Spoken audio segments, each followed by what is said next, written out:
Hey everyone, I'm Megyn Kelly. Welcome to the Megyn Kelly Show and happy Friday. Well, the January 6th theater hit primetime last night. Did you watch? We're going to get to some of what the Democrats want you to believe are the highlights later this show. I've got some thoughts. A lot of thoughts, actually. But just hours after the January 6th findings were put on display, the party and the White House and the rest of us got a major reality check on what actually matters to Americans. A new report from the Bureau of Labor finding that last month, inflation saw the fastest increase since December of 1981. Your humble correspondent was 10. Most of you listening, half of you probably weren't even born. Analysts were expecting 8.3%. Instead, it came in at 8.6%. We're going in the wrong direction now. They were saying, oh, maybe it's peaked. It's peaked. It's peaked. It hasn't peaked. And God knows where this is going to end. Food prices are up 10% from a year ago. Energy prices up 35%, but you hardly need me to tell you that. You can feel that one. Fuel oil up an astonishing 107% from last year. The average price of gas is now approaching $5 a gallon. In a moment, I'm going to be joined by the Daily Wire's Michael Knowles to talk about the January 6th hearing last night on Capitol Hill, the theater. And later in the show, we will close out a busy week with some fun with comedian Christina P, who's amazing. God, she's funny. But first, we got to get to this inflation and the economy. And here to break down what it all means is our pal Eric Bolling, host of The Balance on Newsmax. Eric, my friend, great to see you. Great to see you, Megyn. I wish I could come on when we had some better news, but wow, this inflation stuff is bad. So put it in perspective, because they were hoping it was going to go down. They thought it maybe 8.3. It's going in the wrong direction, as like pretty much every metric economically is. So how bad is this, and what does it mean?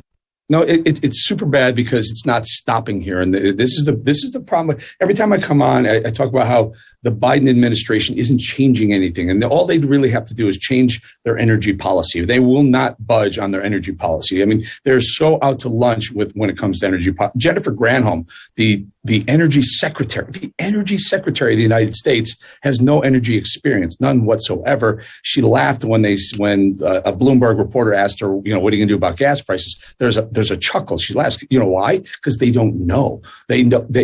Here's perspective. A barrel of oil right now, and every time I come on, Megyn, it's been higher. A barrel of oil right now globally is $122 a barrel. There was a time in 2020, towards the very end of Trump's presidency, it was late April 2020, it went to $10 a barrel, $10 a barrel. And we were self-sufficient in oil. So here is the worst part of the problem. At $4.98.7, which is our national average today for gas, that has to catch up to the $122 a barrel oil, because you put oil through a refinery. It's the feedstock for the gasoline. It comes out backside gasoline, heating oil, fuel oil, and jet fuel. $122 means you're probably going to exceed $6 or $7 a gallon in the United States, unless that price came down on the crude oil side, and it's not. It just continues to go higher. Another big problem here. We're going into the cooling season, the air conditioning season in the United States. The number for electricity is up 12%. So right now it's only up 12%. What happens in August is you're going to see massive spikes in your power bill. On top of, basically having to pull out a tooth to afford gasoline, your electricity bills over the summer are going to be astronomical. And their only answer is go buy an electric car. And I know everyone's talking about a $60,000 electric car, but there's a bigger problem than being able to afford an electric car. The bigger problem is right now we have 1 million electric vehicles on the road, 1 million. We have 350 million vehicles total on the road. 1 million of them are electric. If you were to double that, just to 2 million, and not even put a dent in our consumption of energy of oil and fossil fuels, it wouldn't put a dent in it. Double it to 2 million, they'll never be able to power up those vehicles. There's just not enough power. There's not enough sourcing of power. And again, all that like power. Like the batteries and where you plug in, and you need that all over the place. You need it at the gas stations, you need it at the rest stops, you need it every place so the cars can keep going. Oh, yeah, but here we're going to have rolling brownouts. So New York and California are already telling us this summer, get ready. You're going to have blackouts and rolling brownouts to be able to get power to people continuously, but they'll be blocked without pushing an electric vehicle agenda that they're pushing so hard right now. They're fools. They don't know what they're doing. And again, the biggest component of inflation, and they don't get this, they're not getting this, is energy, U.S. energy. It's not Russian oil. It has nothing to do with Russian oil. Joe Biden was sworn into office on January 20th, 2021.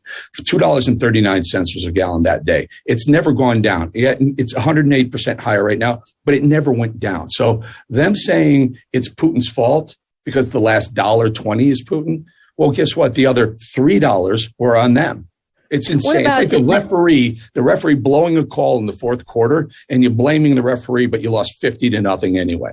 That's a good analogy. So yesterday we had on Ryan Grimm to talk about Joe Biden's mental health. It wasn't anything about gas, but he was mentioning, and he's a left-leaning person. He's of the Intercept, but totally fair guy. But his take on the oil problem, the gasoline problem, was we're going to be in this predicament until the Saudi prince decides we're not going to be. And what do you make of that? Because I know there are some people who say, look, the Saudis haven't been working for us. They're not backfilling what we lost when we did the Russian embargo, the sanctions, which I realized was only a single-digit sacrifice on our part. But they're saying the Saudis control the spigot, and right now we don't really want to deal with the prince. We'll only deal with the old man, the king, because we don't really like the prince, who, Jamal Khashoggi, the Washington Post journalist, appears to have been murdered by or at his instruction. In any event, it's complicated because we need the Saudis to some extent on a number of fronts. And he was basically blaming these gas prices on the prince, the Saudi Arabian prince. What do you make of that? Yeah, so the only reason why the prince matters, or the mullahs in Iran matter, or anywhere, or the dictators in Venezuela matter, is because we've gone off being self-sufficient in energy. It's extremely simple. There was a point in 2020 where we were completely self-sufficient. We were not importing a single barrel of oil or products. We were actually exporting our excess.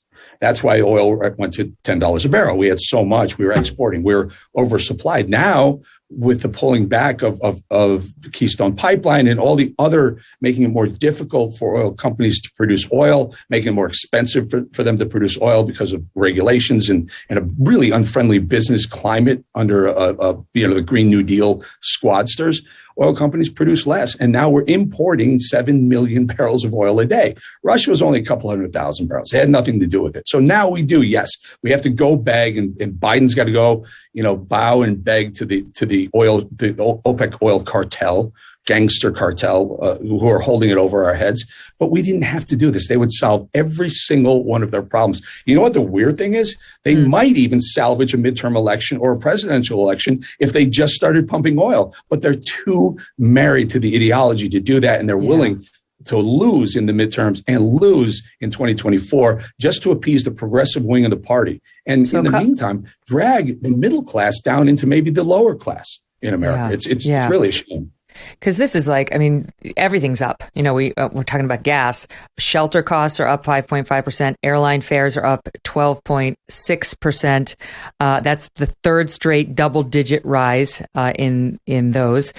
They're saying that the inflationary number, again, now 8.6, could go up to 9%. This is sourced to the Wall Street Journal, as early as July, and is likely to stay there until at least the fall. 9% inflation until at least the fall. I don't care how many hearings they have on January 6th, Eric. This is what the people are going to be looking at. Megyn, they needed to do a hearing with Janet Yellen, who admitted on television that they made a mistake. They blew it, and they didn't see inflation heating up. And again, in conjunction with the White House. So what do? The reason why the stock market's down 800 points today is because the money people, the smart money, realizes that the only way now to combat inflation, if they're not going to go after gasoline and reduce our prices at the pump, which would work, then they have to go at it with a money supply situation. So they're going to have to raise interest rates. That's always bad for stocks, and so stocks go down. Can I just point something out? Yeah. Biden keeps blaming the global supply chain for inflation because prices are going up because of global supply chain. China, you know what China's inflation rate is today? 2.1%. Wow. 2.1%. France, 5.2%. We're 8.6 on our way to 10. because it has nothing to do with the global supply chain. It has everything to do with the price we're paying for fuel. Fuel is a component in every single thing we buy. Everything we buy, I don't care what you tell. You pick a product. I'll explain how oil and fuel have a component in the price of that. Name it, toilet paper, everything. And not to mention the cost of delivering this stuff. Diesel, $5.75 a gallon today. $5.75. That's a trucker. God. That's to fill up a 200-gallon, 300-gallon tank. And then what's he going to do? He's not doing it for free. So he's got to raise his transportation costs. It's crazy. Yeah. I mean, I've heard from a lot of our listeners and our viewers who talk about how, they live in the Midwest or they live in so-called flyover country and they have to fill up the gas tanks of tractors. They have to drive as much as an hour to the gas pump to begin with because they're not living right next to it. They're more rural based. And then they got to fill up huge tractors multiple times. I mean, can you imagine how they are feeling these prices? These aren't rich people. These don't tend to be people who have tons of income at the ready. And then on top of it, you see your 401k take a nosedive because the market's down 800 points because they can see what's coming, which is more interest rate hikes. Yeah. And it is, and it is coming, and 401ks are going to be hurt. But again, we talk a lot, Megyn, as far as an investment strategy goes. If you're on a regular investment strategy, stay with it. Stay with it because otherwise you're playing games with trying to time markets, and even the pros have hard times doing that. So just do a regular. Don't panic. Over the course of time, things will work out. It may take a Republican Congress to stop some of the horrible legislation that they're pushing through with a Democrat House, Senate, and White House. So maybe just having the Congress flip would be very positive to the market. It's so hard because the damage has been done. To your point, it's been done. He's already unleashed a lot of the problems that are causing this, and it's really hard to get that tiger back into the cage. Eric Bolling, I'm not going to say anything, but I'm looking forward to talking to you soon about exciting things. Maybe at a different time, Meg. Perhaps. Stay tuned, as they say. Different time of day.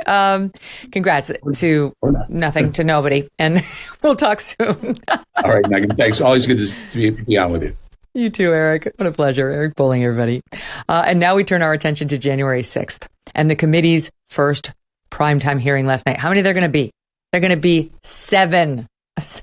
They were like in our second hearing and in our 479th hearing, see footnote 444. Like it was like, how long is this going to go on for? Last night was the first primetime hearing. The next one's already coming on Monday, actually at 10 in the morning. I guess they're not all primetime. The corporate media, very excited about all the supposedly new revelations. Really? What specifically? What did we actually learn? Anything? Joining me now, our pal Michael Knowles, the host of the Michael Knowles Show on the Daily Wire. Michael, great to have you back. What were your impressions of January 6th theater? Megyn, it is so good to be with you. I so enjoy speaking with you that I actually watched some of the January 6th hearings. I had absolutely no intention of watching even a second of it. It's such a farce. It's such a joke. But I said, no, I'm going on Megyn Kelly's show. She expects me to have seen this. And so by golly, I'm going to do it. You're a good man. Don't let anybody tell you different. Don't listen to the God King, Jeremy Boring, over at Daily Wire. So to me, I'll tell you this. Let me start. I'll take the first shot at it. As a lawyer, I was offended by the absence of a defense. You know how easy it is to go into a courtroom and win a case when there's nobody on the other side? Just me? Back to me again? Great. No cross-examination of my witnesses, no differing perspective, no caution exercised because I know I'm going to get slammed if I misrepresent. Great. I'd have 100%, can you say batting average? I don't understand the sports analogy. I'd win every case is what I'm trying to say. And it was readily apparent last night. And there were obvious misrepresentations on some of the facts, obvious misrepresentations, which they weren't called out for. But I have to say, there were manipulations, Michael, and I'll give you one that I just texted my team. As a television person and a lawyer, one of the things I noticed in their pre-produced package that the media was salivating over was the audio track that accompanied it of effing this, it never deviated. And the scenes changed. There was a still shot of a noose. There was a shot of one mob in one part of the Capitol, a different shot of a different piece of the mob in a different part of the Capitol, a shot of the mob ascending the stairs to the Capitol, and the audio never changed. Now, that is unethical. As a journalist, you could be fired for doing such a thing. That's a theatrical trick that you do to sort of amp up people's emotion. But as if I ever tried that on a package for Brit Hume on Special Report, he would have fired me. You can't do that. It's a manipulation. And in a court of law, it would never be allowed. That's why you have an opposing counsel, to make sure that what's being introduced in front of the trier of fact is fair and fairly and accurately represents the events as they went down that day. You can't just find the most incendiary audio track, lay it under all your various pictures and say, see how bad it was? That's just one example. That's a perceptive observation, Megyn, and it is propaganda, what we're seeing. On the bright side, I don't think that it's persuading anybody. And it gets to your first point, which is that there was no opposition here. This was the biggest mistake that Pelosi and the Democrats made with regard to the January 6th hearings. The Republicans were going to play ball. Whether or not it was a good idea for the Republicans to play ball remains an open question, but they were willing to play ball. And then Pelosi rejected Jim Jordan and Jim Banks from being on the committee. She would only allow the squishy fake Republicans to come on who were effectively just Democrats like Liz Cheney. So at that point, the Republicans had the perfect out to say, okay, you're not going to allow real Republicans to be on this committee. So we're not going to participate in this. You don't want Jim Jordan. You don't want Jim Banks. We're out. And so now it just looks like such obvious theater. If you had real Republicans on that committee sitting there, pushing back, grilling, many more people would be watching this, and it would be having a far greater effect on the political discourse. It would seem like this really, really matters. But as it is now, it's just one long, fairly poorly produced Democrat campaign ad. And people, regardless of their partisan inclinations, just don't really care about that so much. It's not going to have the midterm election effect that they wanted it to. It's so true. It's like, and now here to defend Trump, the Lincoln Project. I mean, it's like, just because these two people, Cheney and Kinzinger, have an R in name only after their names at this point, does not mean that they are actually going to provide the defense perspective, which would have been illuminating, but by the way, already happened at the impeachment hearing because we've been through this already, right? So it's like, we've done this already. We did hear a defense. And by the way, he wasn't found guilty. So why are we doing this again? I'll give you another misrepresentation that jumped out at me. As part of the salivated over video tape that they showed, at the end, in order to bring home the dramatic moment, and don't forget, they hired James Goldston of ABC News, who is the guy who changed GMA into more of a salacious type morning program, effectively for ratings. But my point is, he's not a Brit Hume. They hired him to produce everything. And you look at this package and it ends with like the zinger, right? They've built up your emotion with the sound and blah, blah. And it ends with Trump, just voiceover of Trump saying these were peaceful people, these were great people, and there was love in the air. Okay, when you hear it after having watched them battle with police and storm the Capitol, you're like, oh my God, Trump. And I knew as soon as I heard it, I remembered this interview he gave to Maria Bartiromo 7 months after the fact. And I said to my team, could you please go back and check? Because I guarantee you, he was not talking about the mob in the Capitol, that he was talking about the people at his rally prior who were peaceful. Listen to what they did. And I was right. So here's the soundbite played. This is from their package, from their, extraordinary video that they played last night. Listen, watch. They were peaceful people. These were great people.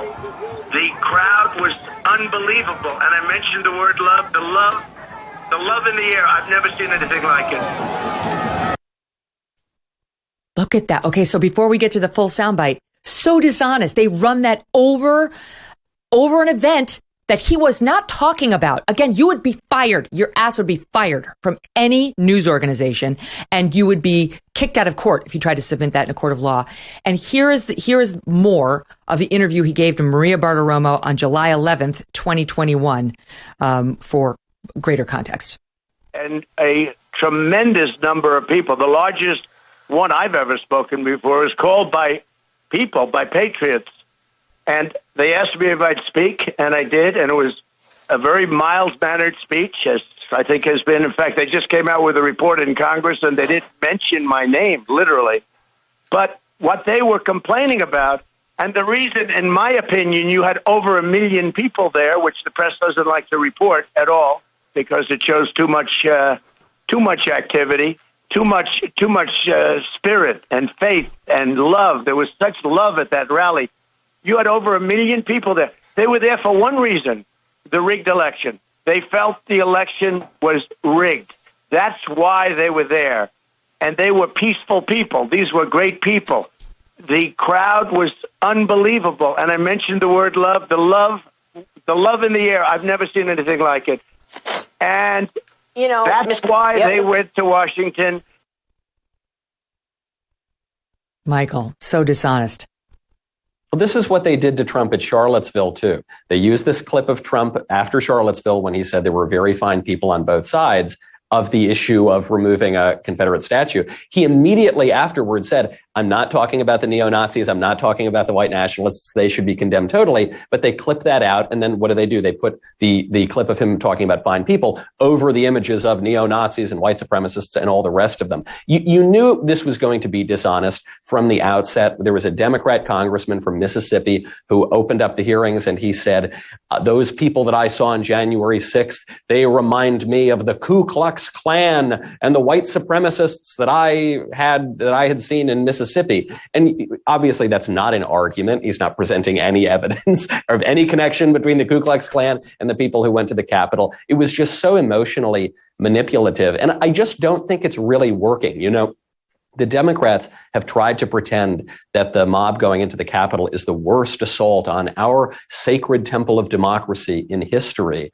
And it's just not true. 1915, a Harvard professor set off a bomb in the Senate, blew up the Senate reception room. 1954, I believe it was, there was a group of Puerto Rican activists shot up the House of Representatives, injured 5 congressmen. 1971, Weather Underground, a radical leftist group, bombed the Capitol. 1983 or 1984, another leftist group, the Armed Resistance Unit, bombed the Capitol. By comparison to that, the horn hat guy dancing around the rotunda is child's play. It just doesn't rank. And furthermore, the reason this doesn't resonate with people is because we know that what happened on January 6th is not only not the worst insurrection in American history, it wasn't the worst insurrection of the year. That would have been BLM, which spent 8 months killing dozens of people. The January 6thers didn't kill anybody. BLM killed dozens of people, attacked multiple federal buildings, and burned down cities coast to coast. So ordinary Americans in the middle, frankly, I think even center left, and certainly the conservatives are watching this and they're saying, look, you're presenting us with a highly sensationalized, largely fictional narrative, and we're just not going to buy that. Yeah. 2,000 cops injured in the context of the BLM riots. And they want to look like they love cops by putting this one woman up to testify yesterday. And what she went through seemed highly unpleasant. I don't dispute that for one moment. And it was wrong. It was wrong what they did to them and what they did to those cops. But these Democrats acting like they care deeply about police officers after ginning up the crowds against them for an entire year plus. I mean, please, nobody believes that. They're using these cops for political purposes. But you raise a good point, because that's another lie they told last night about how 5 police officers, they've been pushing this. The news media has been pushing this. The Democrats have been pushing this. We heard it last night. You'll hear in this budded soundbite I'm about to play. The last person on there is Congressman Thompson, who continued the lie about 5 cops being killed either at the January 6th riot or dying because of the January 6th riot. And in particular, Brian Sicknick is one of them, but he's just one of the 5. Listen, we did put together a little SOT montage of the claims, which are untrue. Listen. They beat a Capitol police officer to death with a fire extinguisher. Officer Brian Sicknick died after being hit in the head with a fire extinguisher during the fight. He died at the age of 42 after he was bludgeoned with a fire extinguisher. Literally criminals to break through cordon, go into the Capitol, kill a police officer. I know that some of the witnesses from our first hearing are in the room with us, along with some of the family members, friends, and widows of the officers who lost their lives as a result of the attack. As a result Okay, now, Tucker addressed this last night. We've addressed it on our show. Glenn Greenwald's done great reporting on this. Brian Sicknick, according to the D.C. Medical Examiner, had not suffered any blunt force trauma. He died of a stroke in his office later. And by the way, no one's been charged in connection with Brian Sicknick's death. And as for the police officers who later committed suicide, that's what they're talking about with the 5 deceased police officers. The chief of the DC police has said publicly he has no idea whether those officers were driven to suicide by January 6th. Obviously, it's a very tough job, and it had been a very tough year for cops in America. Again, the blatant they're using these cops and their unfortunate deaths to try to make a political point. They are, and the Democrats in Congress are still shamelessly doing it. The establishment media have since backed off it a little because it's just such a brazen lie. But even so, they would run the story on page A1. So you'd see Capitol rioters murder Capitol Police Officer Brian Sicknick. They hit him with a fire extinguisher. That would be the story on the front page. And then later on, they correct the story. But where do they correct it? On page Z1000. No, the tweet that says that the January 6thers killed the police officer gets a gazillion retweets. And then the correction that you get from the media is barely noticed. And so the propaganda has its effect. It's been so effective, in fact, that the Democrats in Congress right now can still continue to perpetuate that lie with a straight face. I never want to attribute to malice that which is equally explained by stupidity. And I don't think that the average IQ of this committee is particularly high.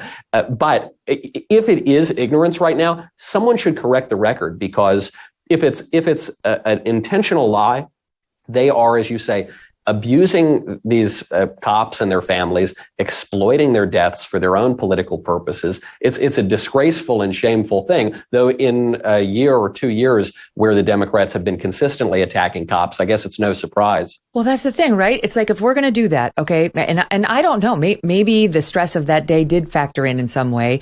I would be open-minded to evidence of that. But what about the stress of what the Democrats did to these cops over the previous year, right? Look what happened to these cops. Even before George Floyd, they were being demonized by Democrats and called racists, and investigation after investigation into police department after police department because of one suspicious arrest, even one that would later be found okay, would lead to investigations in the Obama administration. It says, like if we're going to do this, we're going to try to say when a police officer commits suicide, it's directly because of this stressful event. We're going to be here for a long time. And it just, to me, is yet another manipulation, because they don't have what they really need, Michael.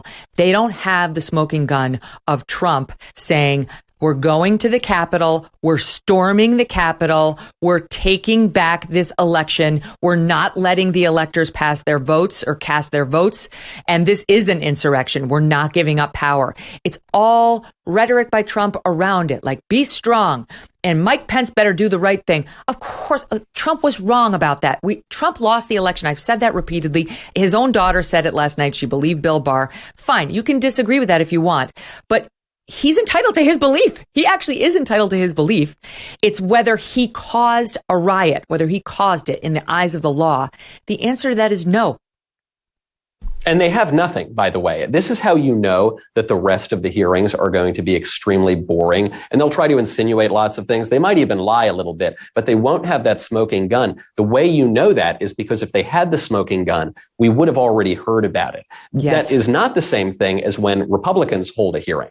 When Republicans hold a hearing, sometimes they can present new information. The reason for that is that the media hate the Republicans. The media and the Democrats are on the same side. They work together. They collude, to use a popular word. And so we would have already heard it from the Democrats' mouthpieces in the establishment media, whereas sometimes Republicans need these sorts of political stunts even to get the message out. But we haven't had it. It's been a year and a half now. We don't have anything. In fact, the most damning evidence that the Democrats did have in January and February of 2021 has been disproven at this point. So they've got nothing, and you're going to have Liz Cheney making lots of hot air, but blowing out hot air and grandstanding in her fleeting moments left in Congress. You're going to have the Democrats try to get some good campaign ads out of this. I don't even think they're going to get that. And then everyone's going to move on because the American people, if you couldn't convince them to care about this in February and March of 2021, you're certainly not going to convince them to care about it a year and a half later. Yeah, that's right.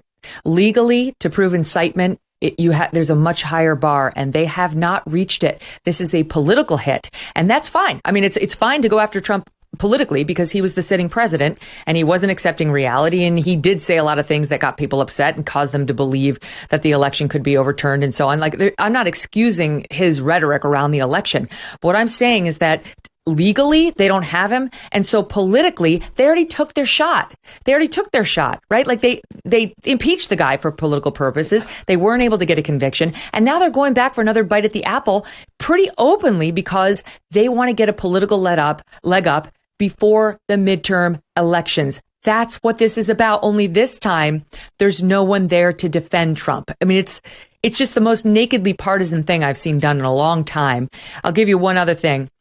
I guess their smoking gun that they thought they had was a suggestion by Liz Cheney, who came out of her mouth, not a witness's, that Trump, when listening to his supporters chant "Hang Mike Pence," may have reportedly said something like "good idea," or maybe my supporters are onto something. Got it coming. Okay, right. That was not introduced into evidence. That came from her mouth about something that we may or may not learn. He's already denied it, right? But this is what they do. They sprinkle, and then the media, it's a big headline today. They're all running with that. That's not in evidence. That's why people need to keep in mind there are no standards to what they're putting in front of you. It is theater, and it ought to be treated as such. I'll give you the last word.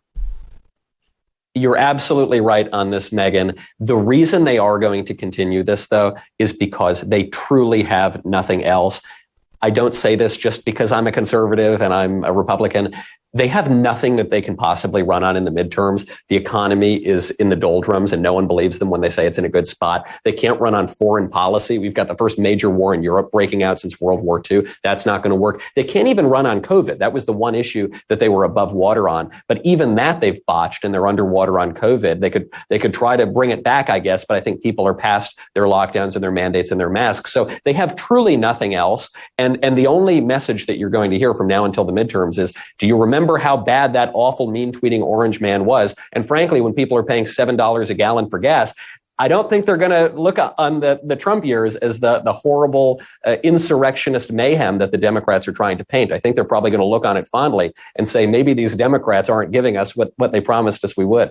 Mm-hmm. It felt like weird anti-Trump porn. The people who hate him were like, yeah, back to the anti-Trump stuff. God, he was such a fun villain. Let's get him. What else can we misrepresent? Yeah, let's do it. No one's going to hold us to account. It's the media's on our side. This is good. Yeah, lay it in there. Fine. Put the scary quote over the noose. Do it. Anyway, people get it. I think they get it. Michael Knowles, you get it. As always, a pleasure. Great to be with you, Megyn. Thanks. Coming up, we're switching gears this Friday with the hilarious comedian Christina P. Don't go away. Are the high fuel costs putting a damper on your summer vacation plans? From higher prices at the pump to a jump in airfare, I mean, the inflation numbers, my God, it's getting more expensive to get away for a week. But what if you could soak up those vacation vibes year round at your own house? Get a Michael Phelps swim spa by Master Spas. Whether you want to stay close to home this summer or you just want to extend your break, a Michael Phelps swim spa by Master Spas can transform your backyard into an oasis. It combines the benefits of a pool with the therapy of a hot tub. Michael Phelps swim spas by Master Spas have a water current so you can swim. You can do aquatic exercises. You can just have fun with the kids. Michael Phelps swim spas by Master Spas come in a variety of sizes to complement almost any yard, truly, even if it's a tiny backyard. And since it's heated, you can use it year-round in any climate. Michael Phelps swim spas are 100% made in the USA by Master Spas, the world's largest swim spa manufacturer. Go to masterspas.com, put in the promo code MK to save $1,000 on a Michael Phelps swim spa or $500 on a Master Spas hot tub. That's masterspas.com, promo code MK. Welcome back to the Megyn Kelly Show. It's been a busy, serious week, and we need to switch gears before we go into this weekend, do we not? Comedian Christina P joins us now for the first time to talk about the joys and drags of parenting, how to not kill your husband, and much, much more. A lot of stuff she's got some good wisdom on.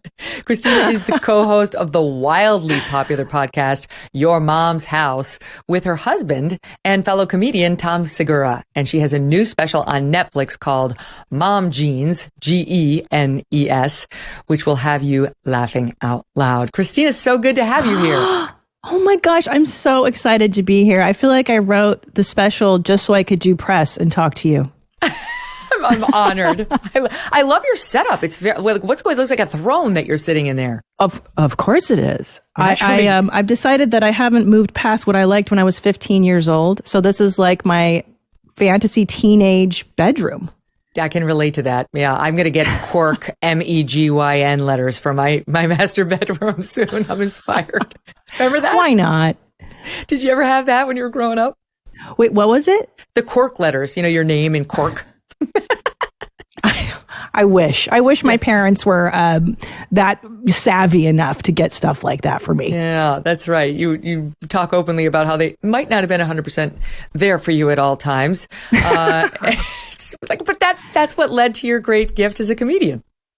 Well, isn't that what leads to a great career in show business? I mean, first of all, I'm a huge fan of you. I listen to your podcast. Oh. And yeah, if you would have told me 5 years ago that I would be on Megyn Kelly's show, I'd be like, no way. But I think the world has changed so much. And now I listen to you and I'm like, yeah, this broad's saying some smart stuff. And we're both for freedom of speech. And I hate cancel culture too. And yeah, I'm just so happy to be here. Thank you. Thank you so much. Well, I saw that you studied philosophy and I was like, I know I'm going to like talking to her because it does give you just a different way of looking at the world. And it does give you like an open-mindedness that the way you see things might not be the only way.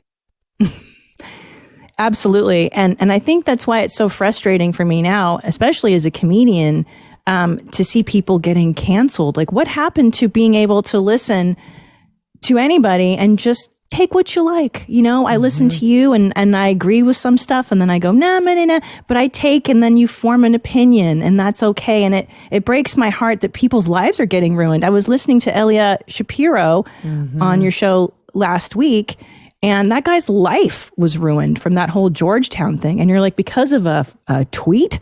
Yes. Are you kidding me? Oh my God, that reminds me. I'm actually going to pull this up. So he basically had his life ruined for this tweet he sent out and immediately apologized for and tried to reword about Joe Biden saying he's only going to pick a black woman for the Supreme Court seat being vacated by Breyer.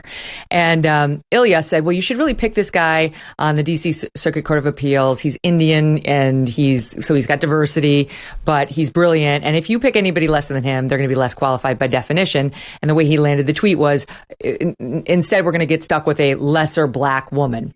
He didn't mean black women are lesser by definition. He just meant anybody other than this guy. So his life was blown up. They put him on suspension for 4 months at this job he was about to start at Georgetown. They finally said, okay, you can come because you didn't technically belong to Georgetown yet when you tweeted it. And Ilya, to his credit, walked. He basically gave him the middle finger and said, thanks, but no thanks. I'm joining the Manhattan Institute. So yay. But can I tell you something?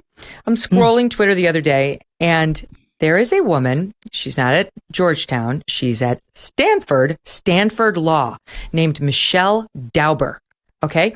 And she was pissed off about the Johnny Depp verdict. And okay, that's fine.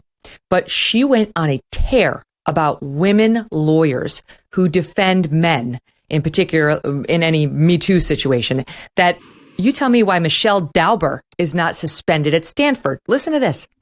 Of all the women who suck up to male power, women lawyers are the absolute worst of the bunch.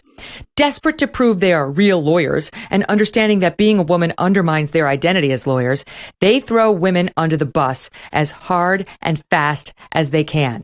Then she goes on this little rant of, she shows this one female lawyer, Bill Cosby's skirt, another female lawyer, Brock Turner's skirt, Aaron Persky's skirt, Harvey Weinstein's skirt, Cuomo's skirt, Cuomo's other skirt, Weinstein's wannabe skirt. All you sellouts are going on blast today. R. Kelly's skirt, Barbara from How does this woman still have her university job teaching young lawyers? Oh, I know. And look, I'm no lawyer, but I did spend 2 whole weeks in law school and I dropped out.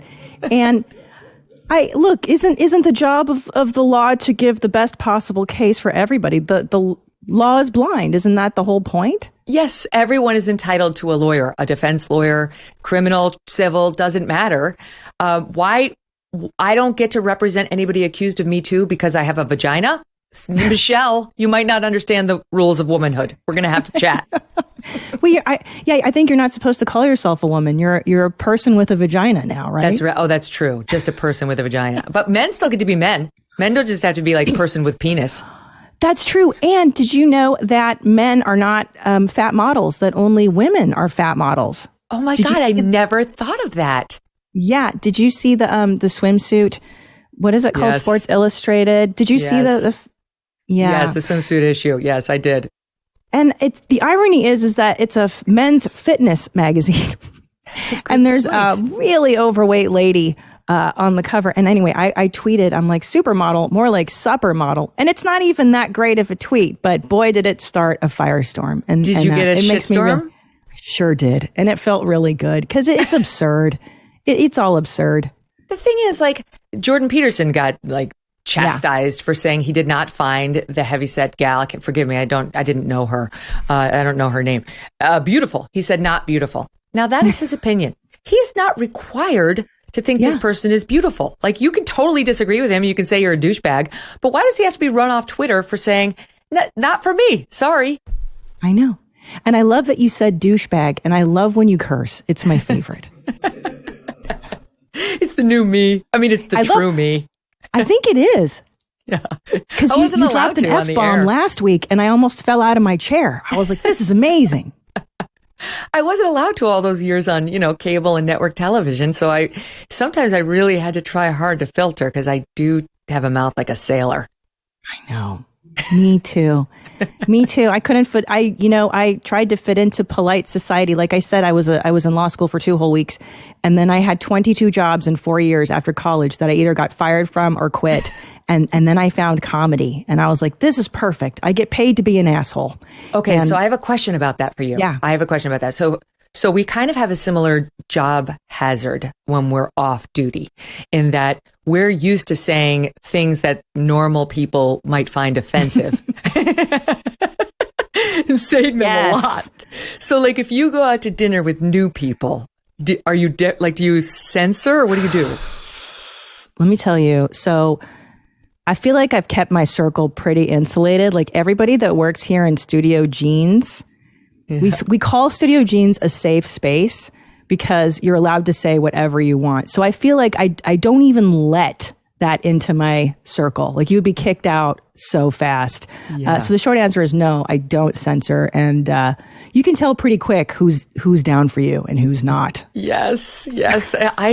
So we just moved to a new town this year, and I'm just in the process of meeting people. It tends to be other moms, and I'm always thinking in the back of my head, edit. Not everybody talks like you. Not everybody will touch these third rail subjects casually over dinner. Be careful.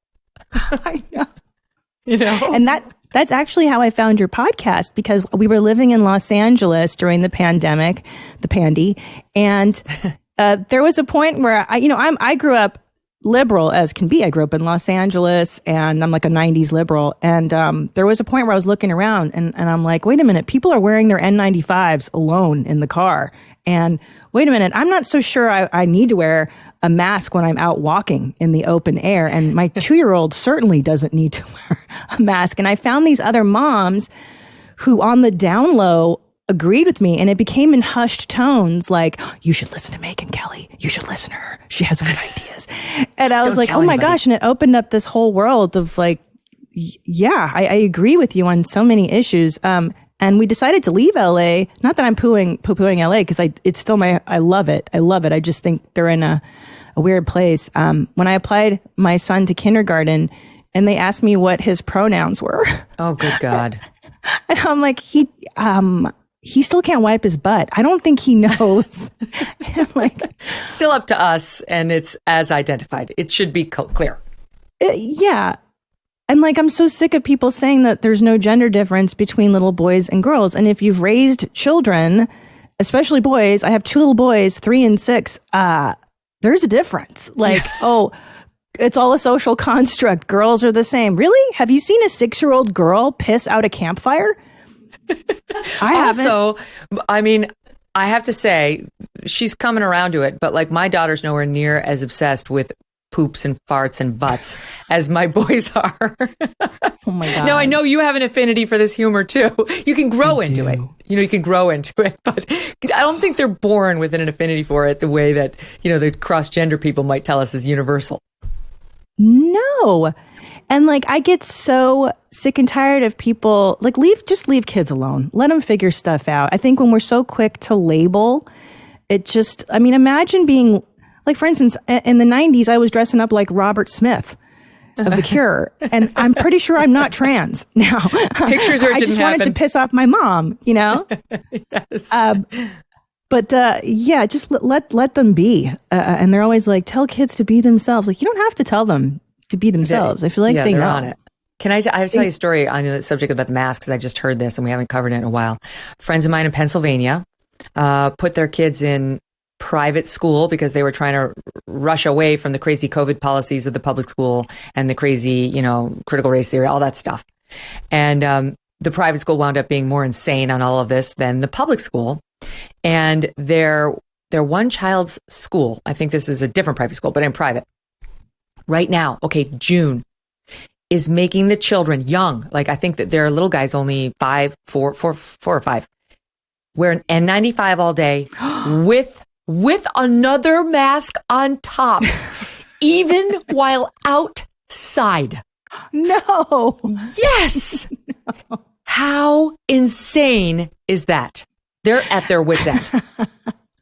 That's like when you see these lunatics in the airport wearing hazmat suits. Remember that? I don't know if you ever traveled. And wearing masks on masks. That's how I know who I'm not going to talk to when I see the double masker. Yeah. Just setting them up for mental illness and not making friends in life. Well, somebody was just lamenting how we get on the airplane now, we just look down at our devices and we don't talk to the person next to us anymore. And I have to say, I like that. That's one good thing about the iPhone. Yeah, I'm not so sure I'm bummed about that. It's pretty cool for me. No, there's the one time I sat down on a plane and I wound up next to the guy who bought Penthouse. He bought it. Bob Guccione put it into bankruptcy and this guy bought it. And it led to this hilarious exchange. But we basically talked about porn for like 2 hours. I'm like, I don't know if I'd put this in the good quality or the bad. Like, which category does this go in, this airline ride? Did you talk about like the kinds of porn? Yes, he was talking about how he was a real estate baron and he kind of got into porn by accident, and how now like his wife, who is this respectable wife of a successful realtor, wound up going with him to these like porn industry Oscar type events where they'll literally be like, and for best anal, and he'd be like, yes, that's our girl. Yeah. Yeah. I know the AVN Awards. Yes. We played clips on Your Mom's House of this girl. What was her name, Mommy? My staffer's here. She goes, it's a famous clip where she goes, it wasn't until they said, you have 2 in you, you have 3 in you, that I was like, oh my gosh, this is actually happening. I'm proud of myself. Well, you're proud of yourself. Wow. Okay. We had her on our show to explain why she was proud of herself. It was, my God. Jules Ventura. Yeah. Well, why? What was the answer? Well, thank you for asking. I love that we're doing this kind of thought-provoking stuff on your show. This is all I've ever wanted, is to talk about a woman that had 2 in her or 3 in her with Megyn Kelly. She said that because her vagina and her anus are like muscles, that it was an athletic feat. Like it was like, I stretched, I did it. I'm proud of myself. Well, no, Megyn, we had this woman over to our home. We fed her dinner. We ended up being friends with her. Sweetest lady. Oh, I'd love to hear the background on how she got to that point in life. All right, stand by. Let me do a quick commercial and we'll come back because clearly there's a lot more to go over with Christina P. And don't forget, folks, you can see the Megyn Kelly Show in many venues. YouTube.com, download this podcast and listen to us live on SiriusXM Triumph channel every day at noon. Are you tired of feeling like someone's always watching you on the internet, some creepy spy who's got all of your information? Maybe it's the advertisers who know a little bit too much about you, or it's somebody who's trying to steal your identity. Using incognito mode will not solve the problem either. IPVanish VPN is here to protect you and your right to privacy and to help you stay anonymous online. IPVanish helps you safely browse the internet without exposing your private details to third parties. You can use IPVanish on your computer, tablet, phone, even devices like your Fire Stick when you're streaming media. When you use IPVanish, all of your data is encrypted. IPVanish makes you virtually invisible online. It's that simple. IPVanish is offering an incredible 70% off their yearly plan for our listeners with a 30-day money-back guarantee. That is just like getting 9 months for free. Think about that. It's a good deal. IPVanish is super easy to use as well. All you have to do is tap one button and you're instantly protected. Take your privacy back today with a brand rated 4.6 out of 5 on Trustpilot. Go to ipvanish.com/Megyn and use the promo code MEGYN to claim your 70% savings. That's ipvanish.com/Megyn. So, Christina, what your journey through motherhood from the beginning right to where you are now with a 6 and a 3-year-old, 2 boys, is absolutely hilarious. But what's great about you is, like, unlike most of us, you can find the way in and the way out. That most of us just like, well, that was annoying, and you're like, oh no, this is a comedy moment. Like, I can do something with this. Or we're like, that was traumatic, and you're like, oh no, I'm going to make people laugh about this. You do a bit on natural birth. That certainly people, this is from an earlier special, but it sort of sets up where we're going to go in your later mom journey. This is soundbite 9. All these nutbags in LA, they're like, Christina, you got to have that baby naturally. You got to do it natural. You got to give birth naked in a creek. You can bite on branches for the pain. Well, women have been doing it that way for thousands of years. Well, yeah, before drugs were invented. They were like, Christina, what's your birth plan? I was like, motherfucker, I plan on not feeling shit. Give me the 1950s bird. Put me out, wake me up 3 days later with a baby and a martini. In the end, that's not how it went for you, however. No, I wanted it to go that way. I planned a C-section, but that joke actually came from a real video. If you Google "woman gives birth in creek," she did it in Australia. Oh my! And she gave birth on rocks, Kelly, like squatting on rocks, and then like all the villagers came out to take a peek. So unsanitary. Plus, what if the creek's like really raging that day? Off he goes. Wait. That doesn't seem like a good idea. Did you do natural? I assume you had like your relatives in the room with you and no, water birth. Hell no. I did a C-section for all 3 kids. I feel like I got lucky because I was fine not doing a vaginal birth. You know, I felt like I'd already blown out my stomach and I didn't need to blow out the vag situation. Yeah. But I was prepared to go natural. But then my first child was what they call transverse, like he was diagonal. Oh. And they were like, if he straightens out before it's time, you can go natural. But otherwise, we think we should schedule it. I was like, fine, go ahead and schedule it. So then once you have one by C-section, then they're like, would you like a VBAC? You know, vaginal birth after C-section. I'm like, well, then I'm just blowing everything out. Then I have no abs left. I have no vag left. I'm like, can't we keep something tight? And, you know, like. I agree. You know, I scheduled my C-section, and then on the morning of my scheduled C-section, I went into labor.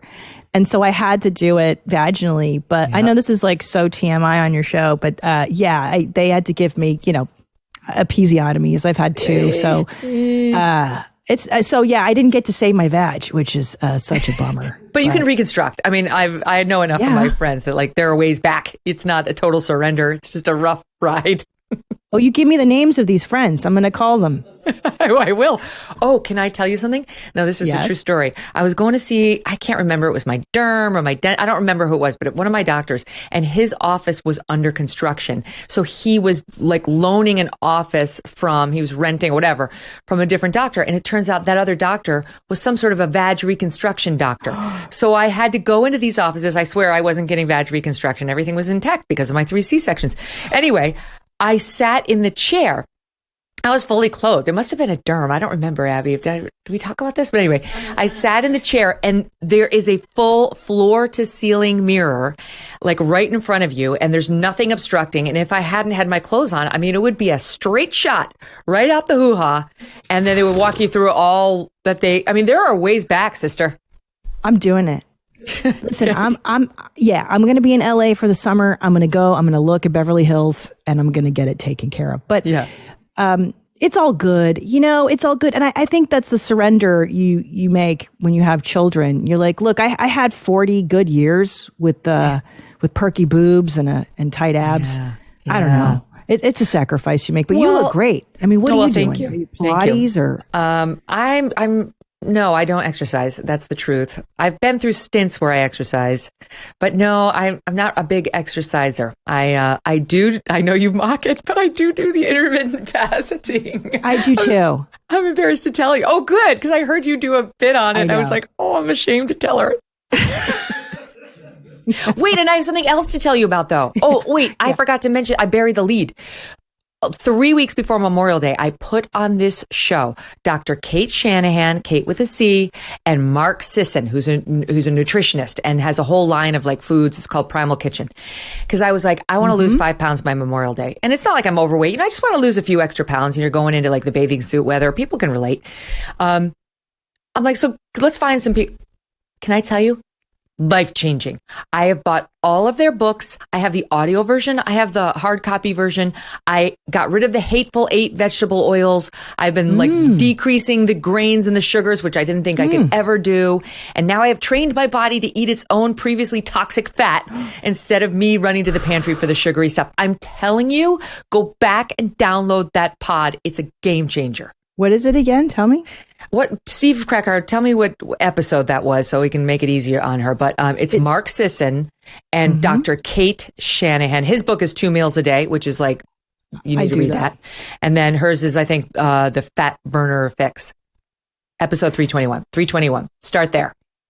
Yeah, I will. Thank you. Because I basically do like one blowout meal a day. I'm pretty sure any dietitian will tell you this is a very good idea. So I barely eat dinner. And then I wake up, I skip breakfast, and then I have the guys order Torchy's tacos, like a buffet. And then I eat queso and chorizo and avocado, and I gorge myself. And that's it. And they might support that. You'd be surprised. So sorry to go off on this tangent, but he's got this one recipe in his book, which I've been eating nonstop. And you would never think you could eat this and stay thin.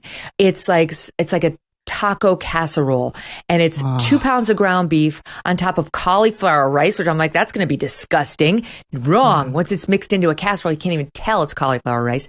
Cheese, avocado, all these spices, olives if you want them, salsa. I could go on.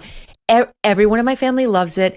You can eat like caloric, high-fat things. You just can't eat a ton of sugar or pasta or, all like the grains and like the gluten stuff has got to go. And let me tell you something else that I love about this. And I'm not even getting paid for any of this shit. This is real. This is a legit feeling.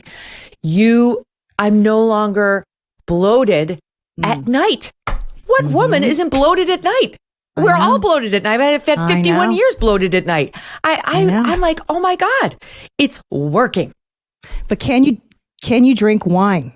Yes, you can drink wine. Mark Sisson, he orders like the organic, lower sugar wine. That was too much for me. I'm still drinking the regular wine. And if you drink alcohol, liquor, you can do that. Like if you mix it with a club soda, he doesn't want a bunch of, I think he would allow like a little touch of an OJ or a touch of a cranberry juice. But anyway, It's game changing. You're not hungry. If you want a dessert after dinner, you can have like 2 squares of dark chocolate as long as it's like 70 or 80% cacao, which is actually quite satisfying. I'm telling you, people. I hate that You're word. welcome. It's time. Cacao. It feels weird. It feels, hey, you're culturally appropriating there. I don't think you're supposed to say it that way. I know. What am I supposed to say? Gosh. Well, I'm hooked. Now that I live in the South, y'all, I'm so big into Chick-fil-A.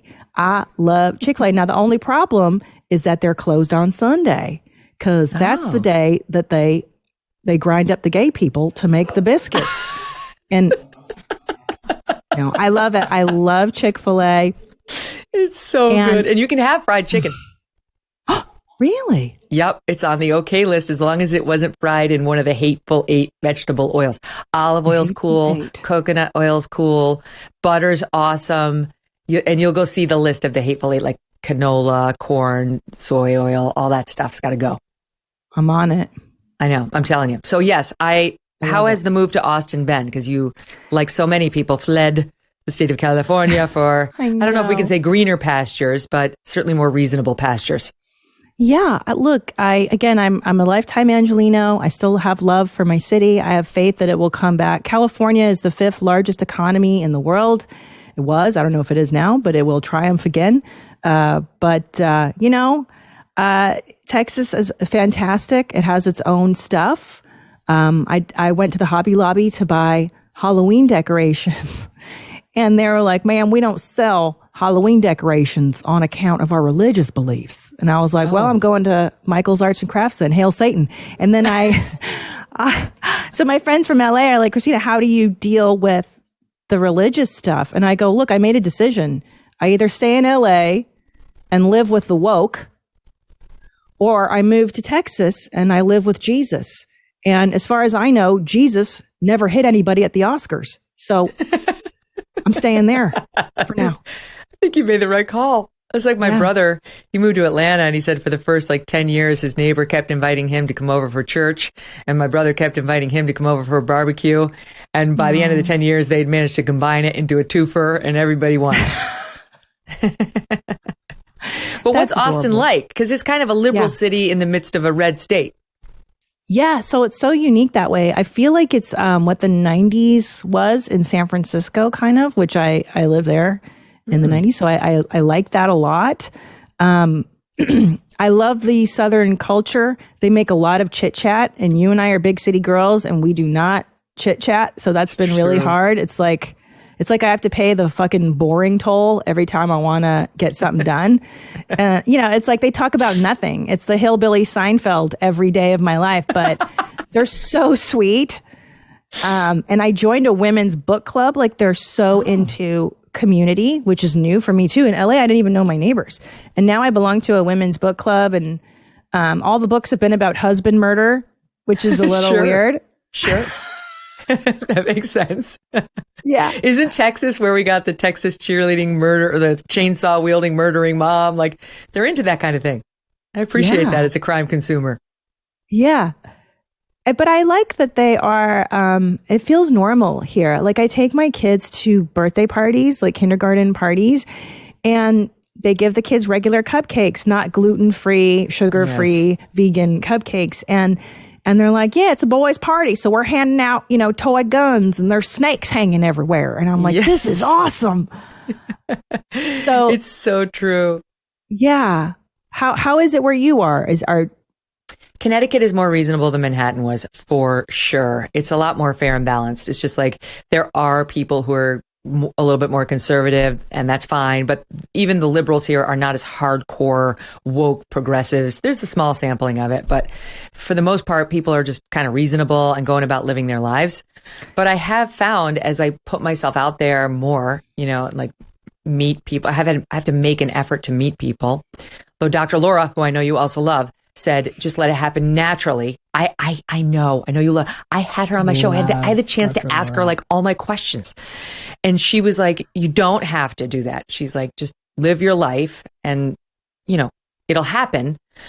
But anyway, I have had the occasion to spend time with new moms, new people in my life, and I have really decided I'm very socially awkward. I'm missing a bunch of skills. The irony of that. I'm not good at it. I'm not good at small talk, and I just feel like a bull in a china shop, and I definitely say the wrong things a lot. Hello. But hey, thankfully you and I have made a career on saying the wrong things a lot. Yeah. And people want to hear us say the wrong things.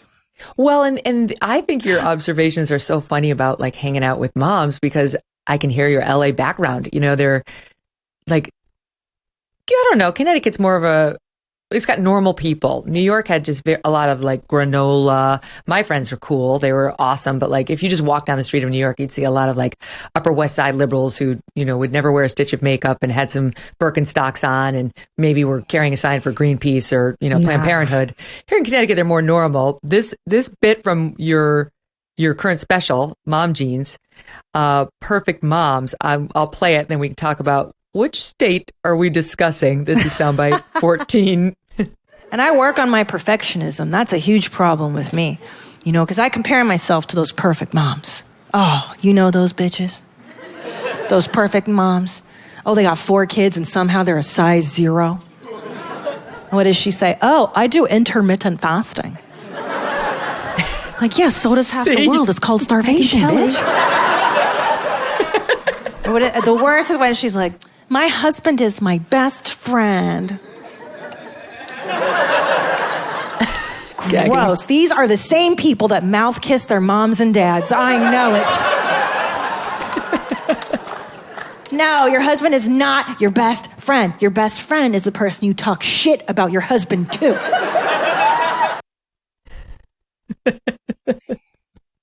Yeah, so who are those moms? Are those your LA moms or are those your Austin moms?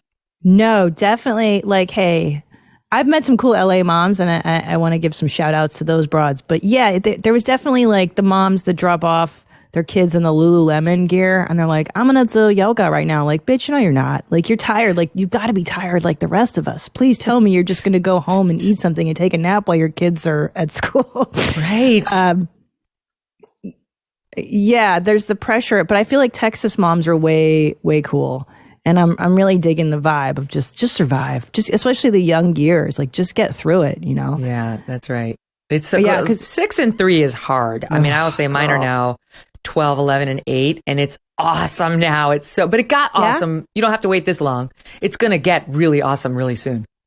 What do you think? Like 4, 5? I think 4 is the crossover point for a little guy. I think 4 is where they start to show like genuine signs of independence that you can exploit. And certainly by 5. But I mean, when they're 5 and what is it, the 3-year age difference, 8, 5 and 8, you're good. From that point forward, it's good. Okay. Now, are you best friends with your husband? Because I've heard you talk about him, but I feel like you and I are similar in that we understand that men are from Mars and women are from Venus. I've been reading that book and there's definitely differences, you know? Yeah. I don't think I could say, I wouldn't say he's my best friend. I don't want my best friend on top of me. You know, I just like there needs to be some distance there where there's like, there are questions, you know. I always say Doug is the perfect amount of aloof. Like I'm still chasing him and he's still chasing me. You know, I like that. And if he were my best friend, it would be in the bag.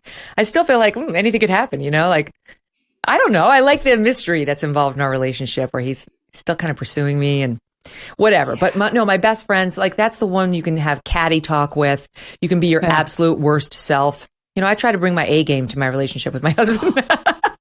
Well, yeah, I mean, I love it. Aloof and mysterious, like Jackie Onassis. That's what she was. Yeah. And I really try to do that. But then like, what do you do when you have to make a brown? No, you don't do that in front of him.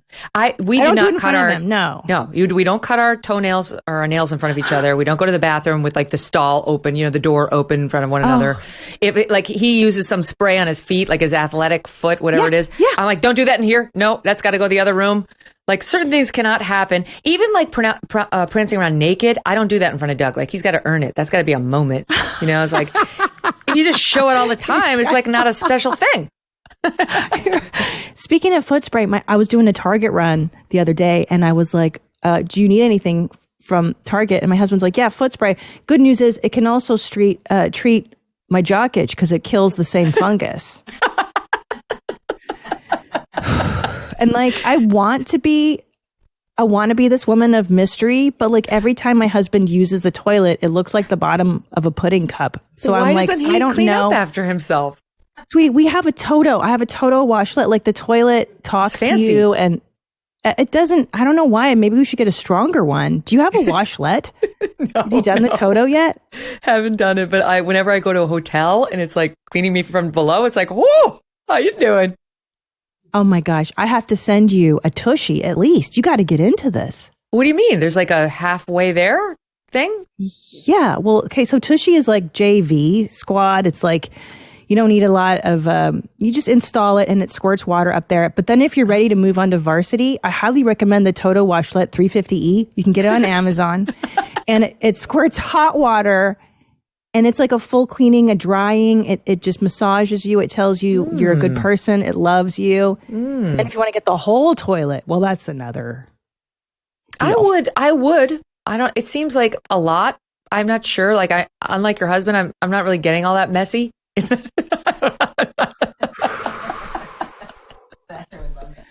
Thatcher would love it. You're right. My 8-year-old. I'd never get him out of there.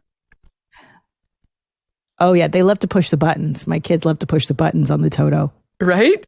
I mean, like, your 6-year-old, he must never leave the bathroom. No, they love it. They love it. It's just all dicks all day in my house. It's. Well, speaking of that, are you going to go for the girl? Are you done? I wish. If I had started 10 years sooner, I think I would go for 3. But yeah.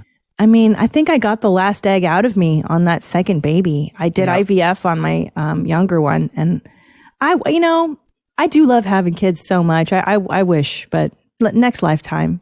Yeah. But you know what? I also feel like when it comes to children, it almost does feel like what's meant to be will happen. Like I'll bet you that this is what you're meant to have for whatever reason. Like this is the family you were meant to have. It's like, I know that feeling of you because I wish I had met Doug 10 years earlier too. We got married when I was 30. Well, we met when I was 35, and he's younger than I am too. He's 9 months younger than I am, and I know you married a youngin too, which is annoying. So annoying. I'm annoyed by Doug's youngness. So I say to Tommy all the time, I'm like, "Oh, you're only 43. What's that like?"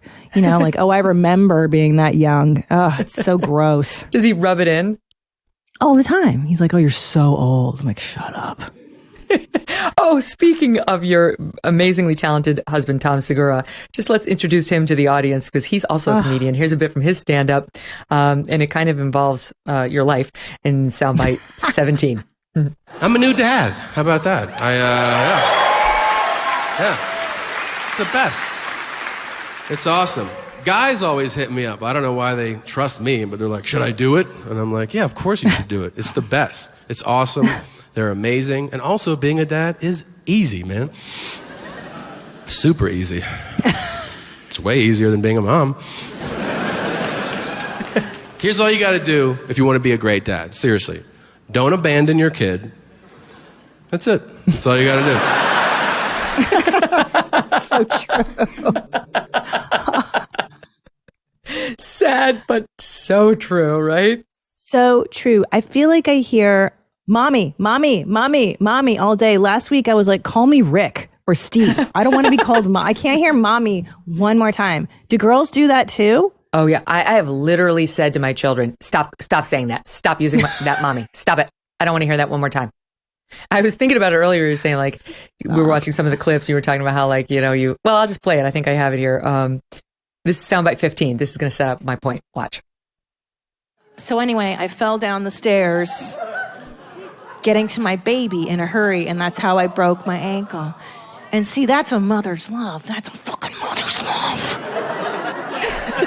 And nobody tells you this, but being a mom, it's an emotional roller coaster. Like I go from joy to rage to exhaustion to exhilaration every 6 seconds, every day. And just when I'm ready to throw that baby in the river,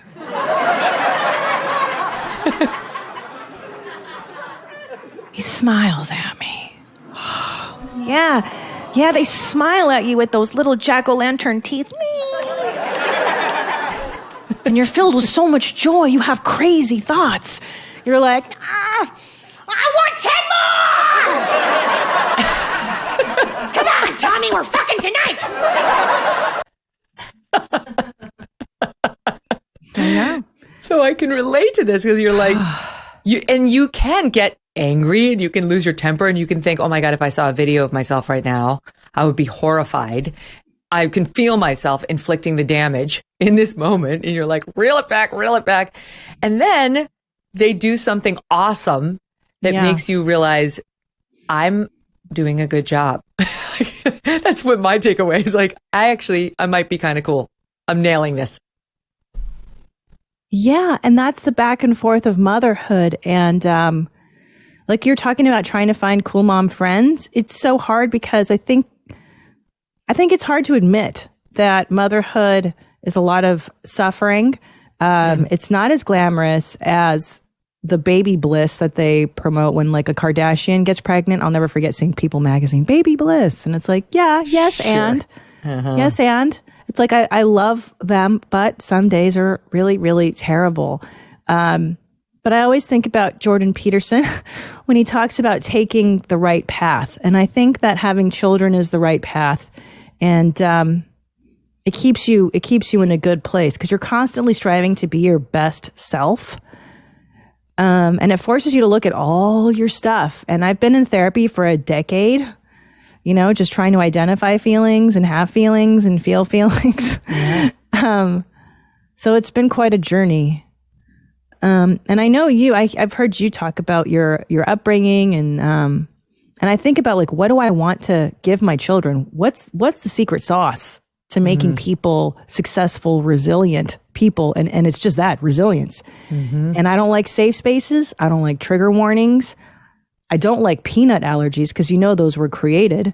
Those didn't occur when you and I were children, and they created them because they stopped giving peanuts to children because they thought that would give them allergies. Yeah. Yeah. Let's talk about resilience. I'm dying to talk about this with you because I know this is like one of your big things. Definitely. Well, I mean, I agree with everything you said, and I think you're in the right state. And I think it's great to be supported by a community that has the same values. Like one of the reasons we go out to Montana a lot and have a small cabin out there is I like the way the Montanans are. I like how they reinforce our values with our kids. My kid didn't stand fast enough and the national anthem played at the rodeo. It was like 3 guys like, get on your feet, kid. I'm like, yeah. Good, thanks, village. In Manhattan, they'd be like, take a knee, get down. So I like that. I feel like you're doing that right. And Connecticut's good too. It's much more, as I said, mixed ideologically. So that's a step in the right direction. But I do think that, the resilience requires you to, every time the challenge comes, say, thank you. Yeah, great. Stronger than I was. This is another opportunity. And that you can't get from A to B without going through it. So it's like you can't sit back and admire somebody's strength or courage or, mental toughness and hope it just magically appears. That's why you really have to thank God for the tough times and the challenges and the assholes who come into your life because they're there for a reason. If you choose to pay attention, they're there for a reason. And by the way, I love that you love Jordan Peterson and Dr. Laura. This is what's brought us together. Dr. Laura always says, just do the right thing. Do the right thing. It's so simple, but it really is. You kind of forget that should be your North Star. Yeah, there's nothing wrong with that. And again, I don't agree with everything Jordan Peterson says or everything that Dr. Laura says, but I can glean the important things. And I go, what was that last thing you just said? There was a blasphemy that came out of your mouth there about Dr. Laura. Oh, what I miss is that she doesn't say anymore, I am my kid's mom. That was my favorite. I am my kid's mom. But I guess Derek is like an adult now who's married. He's all grown up. She's so funny that I love listening to her because she's so abrupt, even with the people who absolutely love her. I was just listening to her yesterday and this woman called and she was like, oh, I've got this, what should I do? I'm kind of still obsessed with my children and I need to live my own life. They're out now. And she's kind of going on and she just will cut you off like, get to the point. I love her. It's my favorite. Right? I know. She's like, I asked you the question, and if you're not going to answer, I'm going to have to hang up on you. Madam. Yeah. Don't make me ma'am you. Don't make me. Oh, God. I listen to her so much. but she's not wrong about stuff, especially about like family and child rearing. And I feel like these old school values are very American. And my parents are Hungarian immigrants. They escaped from communism, right, in 1969, and they moved to Canada. I was born in Canada. We came to the U.S. In 1980. And I was always told over and over, like, America is freedom. America is freedom. America is freedom and freedom of speech. And you can be what you want to be. And I still love this country. I still believe in this country. And it bums me out to hear people poo-pooing capitalism, especially people that are like, oh, I hate capitalism. Really? Did you just tweet that on your cool ass iPhone that was 100%. Invented? Oh, literally, awesome. On a private jet. You know, I mean, that's the, you know, you've got people like, I hate to round back to my favorite pair of targets, but Megyn and Harry out there in their private jet lecturing the rest of us on the environment and how we're a racist country and the royal family's racist. It's like, would you shut up from your private jet on your way back to your Malibu mansion? Nobody wants to hear from you. Nobody. And I hate Megyn and Harry too. And it's so funny. Like, and just because, would you even talk shit about your mother-in-law publicly? Forget that they're royal. Yeah. I mean, how disgusting is that to poop all over your family, your in-laws? It's just tacky. While Prince Philip, the Queen's husband, was in the hospital dying. One of them's a big racist. I'm not going to tell you who it is, but poor me, I don't know what title my kid is going to get. Who gives a shit about your kid's title? Nobody. And Princess Kate made me cry. Well, know your audience, because everybody loves Princess Kate. So you probably shouldn't divide yourself from her, because it's automatically going to be Team Kate, Team Kate. She's just not that smart. Of course. Yeah, Kate toes the line. Like, she knows the gig that she got into, which is to be a royal. It's a hard gig. It's not for everybody. And she's doing a great job of it, I think. But I love that interview with Meghan Markle and Oprah. I mean, Oprah sunk her teeth into that little girl. I was like, oh, don't you feel like it was kind of like Oprah wanted her to look bad? No, just like not want her to look bad, but Oprah was like, oh, I'm going to get into this juicy thing. Oh, you know, like there's an age difference. Like, you know. Oh, Oprah knew. I mean, she knew every single thing that Meghan Markle was going to say. Yeah, Oprah doesn't go into an interview without having had her team do 25 pre-interviews. So she knew every bit of news that was going to be made and led her to it. You know, like she knew exactly which buttons to press. And, you know, Harry and Meghan have been one-trick ponies for a while, though. It's all complaining about their woke stuff. And like literally the low point was when Prince Harry, started lecturing us about white supremacy. It's like, do we really need to take a look into the royal family's history, the Mountbatten? Where did the Mountbatten come from in your Mountbatten Windsor last name? Like, let's not, like, if you want us to go there, we can go there. But I literally saw the pictures of you with the swastika on your arm. So, like, maybe take a seat on this particular lecture. It was a Halloween costume. I'm just saying, still. All right, let's pause for 1 second, do one more break, come back, and have a ton more fun with Christina P. Don't go away. There's only 1 week left for Genucel's summer clearance sale. Now, save over 60% on Genucel's most popular package at Genucel.com. Order today and get Genucel's Dark Spot Corrector free. The Genucel Dark Spot Corrector uses special peptides to visibly reduce the appearance of dark spots, age spots, and yes, even sunspots that summer leaves behind. Genucel has been family-owned and operated since day one. They know times are tough for all of us, and that's why they have not and will not raise their prices on their world-class skincare. That's awesome. Respect and support them. The results are real. Millions of Americans are in love. Genucel guarantees results or your money back. And sign up for Genucel's best-in-class rewards program at checkout for an extra 10% off your order, not to mention a complimentary gift set. Go to Genucel.com/MK60. That's GENUCEL.com/MK60. Enter MK60 at checkout for extra summer savings. And right now, every popular package includes an extra product too. Genucel.com/MK60. Let's talk about Netflix and how that's gone. Because I know for many years now, I mean, you were part of this 2015 movie with all these comedians who narrated it, calling attention to this problem. It was called Can We Take a Joke? And lots of comedians sort of saying, can we? You know, can we still in 2015? Well, flash forward now, you know, how many, 7 years later? And it's like, worse than ever, and Netflix been at the center of it, thanks to the blowback against Chappelle and now against Ricky Gervais. And I know you've experienced some of that yourself. So how was that? Well, Netflix has been fantastic, actually. And you're right. 2015, I think, was the last time you could tell a joke in a club that there was no pushback. People had fun. And then the tide turned and it got really, really tight and really, really scary. And people were getting canceled, losing their careers. And then I think with this last thing with Chappelle, it's been so awesome because they couldn't take him down. And his statement was so great. I don't know if you heard what he said. He's like, number one, I will not be summoned, meaning I will not come talk to the woke people that are upset with me just because, like, I will not be summoned. You have to watch the special front to back before you can talk to me. And number three, you have to admit that Hannah Gadsby isn't funny. I mean, the greatest. Pretty good. Pretty great. And I've sensed it. So I was at the Comedy Store during the Netflix as a Joke festival. And I think comedians are starting to push back. I was at the Comedy Store just doing spots. And you see us, I think we're all getting sick of it.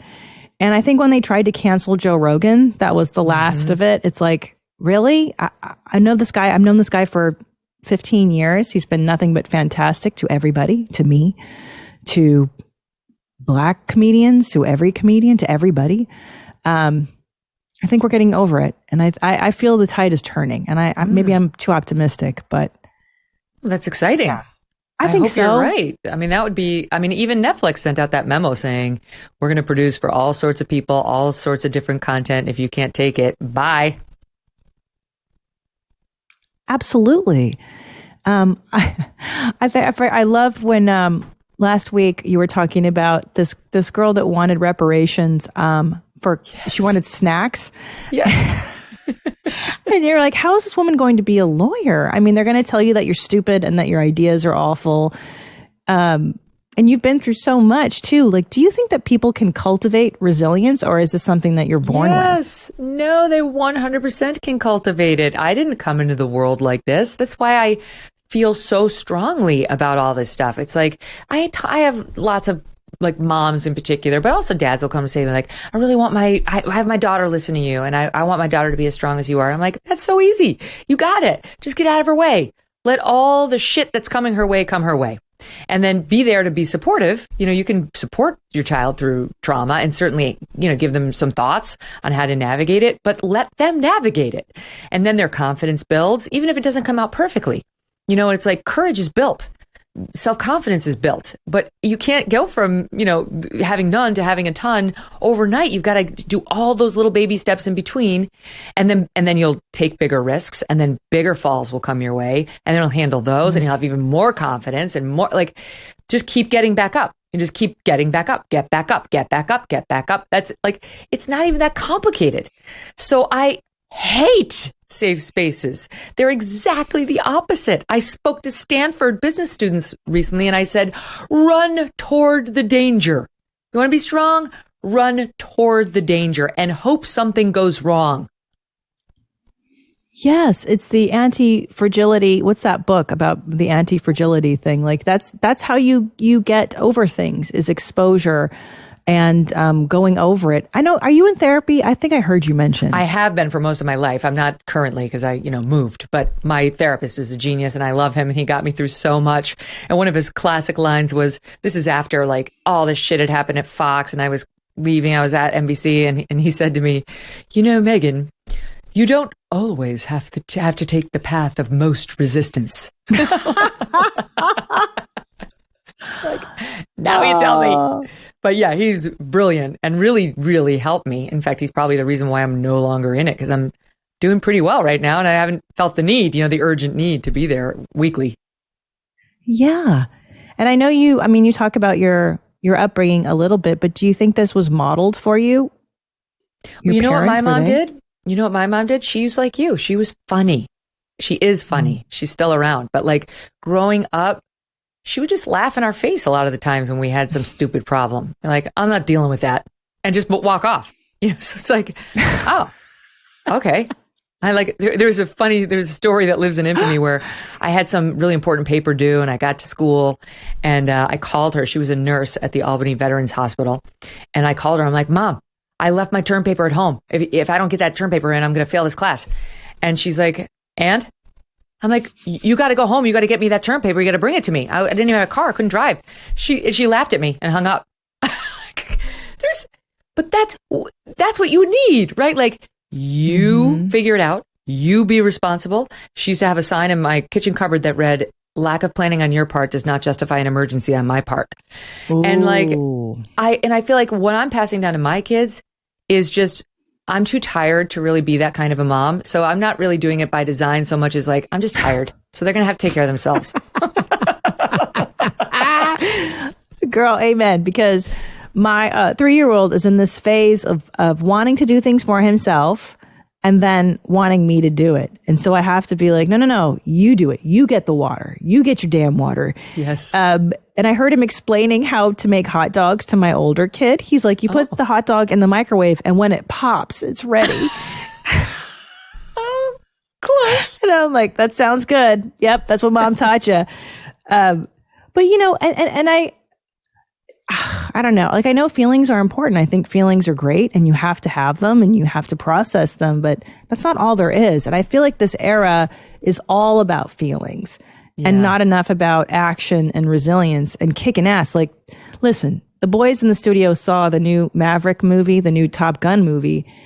And I'm like, you know why it resonates even today? Listen, Maverick loses his partner Goose. He loses his girl, but you know what? He still goes up in that plane and he fights the goddamn Russians and he kills those goddamn Russians. And that's, you know what I mean? Like that's America. Yeah. That's America, Jack. Like, and he's still hot. He's still hot. He looks amazing. What is he doing? He has definitely had work done. Tom Cruise. Yeah. Have you looked at like the Where Are They Now rundown of all the stars who were in the original Top Gun? It didn't end that well for everyone. That's all I'll say. Tom Cruise looks amazing. Whatever he's doing, it's working. Well, you know what I love is that Kelly McGillis, they interviewed her and they asked her if she was upset that she wasn't asked to do the new movie. And she's like, well, no, I'm old and fat and that would be ridiculous. Good for her. Yeah, that's what I thought. Well, it's like she's in an industry where like you're not allowed to get old and you're not allowed to gain weight. You know, you're just, it's not allowed. It's not permitted. So like truly good for her. I saw an article about Melissa Gilbert recently, who I loved on Little House on the Prairie growing up. One of my dreams, like NBC wasn't all bad. And one of the good things about it was I got to interview her and Nellie, Allison Arngren from, I interviewed Nellie. It was awesome, right? The bitch. Yeah. She was the funniest. She's a comedian. She's so funny. Anyway, Melissa Gilbert has now just exited stage left because she's sick of dealing with the bullshit and like having to stick your face full of poison. And she's in some like sort of, you know, I don't know, that cabin in like the Adirondacks now with her husband, Timothy Busfield, who's of Hollywood as well. And I'm like, good for her. I bet it's, I mean, I can feel it in news, but not to the extent these Hollywood actresses get it. Oh, I can't even imagine. I mean, it's too much. I think, like, especially with comedy, the good news is the older, the fatter, the more inappropriate you are, the longer your career is going to last. And, you know, when I was a young comedian, I've been doing this for 20 years, and I started when nobody wanted to hear women say a goddamn thing. So I would go up and I would do every gig. I mean, I did gentlemen's clubs. I did Afghanistan just to get stage time. Wow. And I mean, look, I'm very pro troops. I entertain. I won't do it now because I have children, but I did a lot of stuff. I went to Saudi Arabia, the UAE, Bahrain, Dubai, you name it. Oh, that's awesome. Yeah, it was life changing. And especially to come back as a civilian and see people complaining about everyday life. And you're like, no. Yes. Get out of here. That's exactly right. So I think that's great. You did all that. I had no idea. And it must have been tough. I mean, we had like Joan Rivers, but you didn't have that many role models to sort of show you how it's done. I didn't. But you know what's funny? And I know that representation is a big thing right now. And I think it's cool. It's great. I didn't care. My heroes could be male, female. They could be cartoons. They could be whatever. I identified with the spirit. of what they were doing. So yeah, there weren't many role models, but so what? Were you always funny? Were you always funny? Like you came out of the womb that way? I don't know. I think I was always mischievous. I think I wanted to shit mix, kind of like you. I imagine you have a similar thing where you're like, I don't know what it is, but I'm going to mix shit up. And I loved filthy jokes, and I would memorize truly tasteless joke books. I don't know if you remember those from the 80s. Yes. My dad had them in the bathroom, and I would memorize them. I didn't even understand the references or what was what, but I loved telling them at the lunch tables at school and making people laugh. And there's some subversion in it. I think it's rebellion. I think I was getting back at somebody, mommy, daddy, I don't know. But my first 20 years were spent telling jokes to men in the front row whose arms were folded. And that was great in a way, because like I had to win them over and get really good at what I do. And then now these younger boys, because they grow up on podcasts and they grow up watching people like you and me talk, it's normal. And it's so much easier. And thank God for that. So I guess that's the good stuff. Forgive me, but I have to ask, do you watch Mrs. Maisel? I did, the first season. And then when I was like, what? This bitch is friends with Lenny Bruce and now she's on private jets. Like, to me, I get like, oh, that's not how the comedy business works. Yeah. Like, you don't go from like open mics to private jets in 2 years. I'm sure that's true. I liked it. Like, I like the sets, and I love Tony Shalhoub, right? He's so great too. But I didn't find her jokes funny. She's like, I listen to you, I laugh out loud every 2 seconds. I never laughed out loud at her jokes. I'm like, how did this make it on TV? I'll tell you why, Megyn Kelly. I'll tell you why. Because TV writers don't do live audiences. Stand-up comedians are the goddamn Marines of show business. We're the front. We go up. You know what I'm saying? Like, they call comedy writers indoor cats because they've never been out into the wild. So comedic actors are different than stand-ups. You put me in any city and any place and I can make people laugh. That's the difference between it. What a gift. And do you see any signs of, comedic genius in your kids, since they're the children of 2 comedians? They've got double the trouble there. Yeah, so my 3-year-old insists on us calling him, we can't call him Julian, which is his birth name that we gave him. We have to call him Sir or Teacher. Did your kids invent names for themselves? I'm always like, are my kids mental patients? Are they psychos? My husband for a while was going through, like, we watched some like period piece where he was like, I would like to be referred to as Your Royal Highness or something. I can't remember what it was. I'm like, keep dreaming, Duggar. Okay, we'll work on that. Or whenever he watches any sort of a period piece, he slips into that kind of talk, for a while. Or, oh no, the best is 10 Commandments. Well, we watch 10 Commandments every year around Easter. And for like a week, I'll hear Doug with like, you bring a warm smile with your cool water. What's going on? You're not Moses. I love that. I love period piece things. I'm big into the Tudors. Oh, me too. Wait, The Tudors though, is that the one?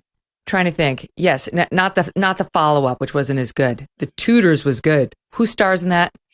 Well, it was a while ago. So Henry Cavill is in there, and he's the hottest man on the planet. He's very attractive. And then for Henry, they chose the fayest, most effeminate actor. Look him up, Nadav. What's his name? He's really great. He's a British guy, but he's like very fey. It came out a while ago, right? Are we talking about the same? Yeah. The Tudors. It was a while ago. And then they wrote another one that wasn't as popular. Who is that guy? Why is it not coming to me? Say it to me, Nadav. Jonathan Rhys-Meyers. Yes. Thank you, Steve Krakauer. But he's hot. He was hot, but there was a lot of there was a lot like jerking off into the towel. I didn't need to, they went places where I was like, I don't need to know Henry this well. I know. They always start those cable shows with like sex in the opening. Like, I don't know. I'm not, obviously if you're into the medieval thing, like, is it a dick thing you need at the top? I don't know. Yeah, I don't know either. But I think, were there like some gay love scenes with him where I was like, I don't remember reading about this. Is this a woke thing? Do we need everyone to be gay? Or okay. No, my favorite was Halston. Have you seen Halston? No. Is that worthwhile? Yeah. So I watched it when I broke my ankle last year, and that I loved it. And but yeah, there was a lot of gratuitous scenes of homosexual sex, and I'm like, do we really? But it inspired me to buy those big black sunglasses. I wore those for a year, so that was worth it. I do love that Halston style. I have to say, it's so classic and elegant. It makes you feel like you want to feel. All right, now forget that though. Don't watch Tudors and don't watch Halston. No. You got to watch Christina. Check out her Netflix special. You're doing something with Amy Schumer. What? It's not with Amy Schumer. It's kind of mocking Amy Schumer. What's the name of that? No. It is Amy Schumer. So okay. She hosted. I couldn't tell from the name. No, she's sweet. It's Amy Schumer's Parental Advisory. So it's like a few comics talking about parenting. It's quite lovely, and it's going to come out, I think, this weekend. Okay, so we Netflix. Do like that. Good. Okay, it wasn't clear. Yeah, she's great. I loved talking to you. I would love to have you back anytime, Christina. All the best to you. Good luck with it. You can buy her baby merch too at ymhstudios.com. Help support her so she can keep us laughing. We'll be right back. That's right. Thank you. You bet. Thanks for joining us today. That was so fun. Still laughing. Her clips, her special is so good. And she's amazing, right? That was fun to talk to her. I don't even know what I said. I think I might delete this episode. I'm not sure this one. Oh, wait, it already aired live. We covered the full landscape. In any event, if you want to hear more fun talks, don't forget to go back to episode 321 if you want all that weight loss information and just a healthier way of living so you too can be bloat-free in the evening. Think of the dream, my friends. It's real. It can happen. And then don't miss the show on Monday because my pal Dave Rubin is back with us. Always love talking to him. Meantime, download the Megyn Kelly Show on Apple, Pandora, Spotify, and Stitcher. While there at Apple, leave me a note, leave me a 5-star review, and let me know what you thought of the show or any of the shows this week. I'm still getting tons of reaction from a few of them, and it's fun to read. Also, youtube.com/Megyn Kelly. Thank you for listening. Have a great weekend.